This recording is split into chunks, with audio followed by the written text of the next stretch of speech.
सुबह के 7 बज चुके थे।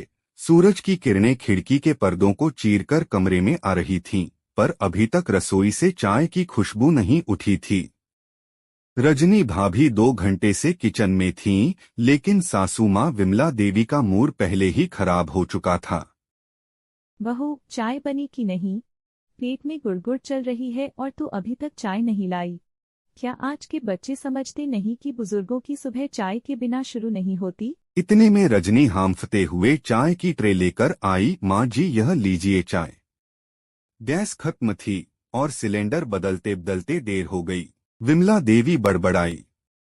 हमारे जमाने में बहुएं सूरज निकलने से पहले चूल्हे पर खड़ी हो जाती थीं, और एक तुम हो, 2 कप चाय में घंटा लगा दिया। रजनी चुपचाप मुस्कुराकर कमरे से निकल गई। उधर देवरानी प्रीति अपनी बेटी के स्कूल के लिए टिफिन मांग रही थी। कॉलेज भी जाना है मुझे, और बिटिया को भी भेजना है। रजनी ने धीमे से कहा। प्रीति, बस 5 मिनट दे दो। आलू खत्म हो गया था, सब्जी दोबारा बनानी पड़ी। 5 मिनट? पिछले 20 मिनट से यही सुन रही हूँ। प्रीति चिढ़कर बोली। रजनी सब कुछ सुनती रही, लेकिन जवाब देने की ताकत नहीं बची थी। घर के सारे काम निपटाकर रजनी ने कहा, मान जी, मैं सब्जियां लेने बाजार जा रही हूँ, शाम को भीड़ हो जाएगी।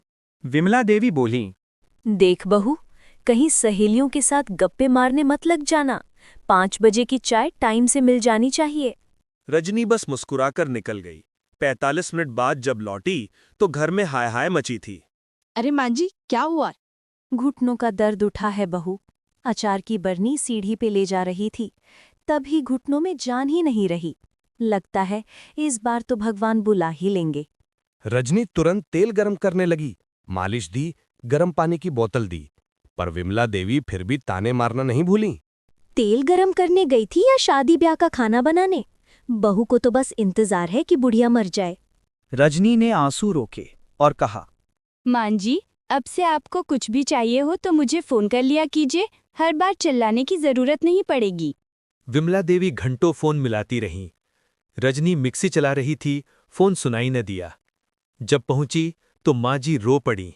अब बस बहू, तू मुझे जहर दे दे, तुझसे कुछ कह नहीं सकते। उधर देवर नीरज ऑफिस से लौटा तो देखा माँ कपड़े तह कर रही हैं। कीर्ति ननद बोली, भैया देखिए ना, भाभी माँ से काम करवा रही हैं, खुद तो बस कुक रखकर मजे कर रही हैं।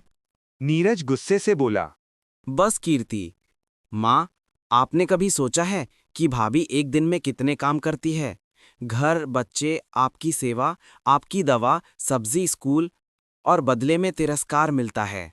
विमला देवी चुप हो गईं। कीर्ति की आंखें झुक गईं। अंत उस दिन पहली बार घर में ये बात स्वीकार की गई कि बहू सिर्फ रसोई की मशीन नहीं होती, वो भी इंसान है।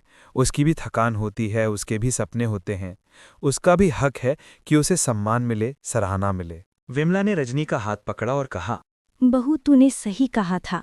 फर्ज सिर्फ बहू का नहीं होता, सास का भी होता है कि बहू को बेटी जैसा सम्मान दे।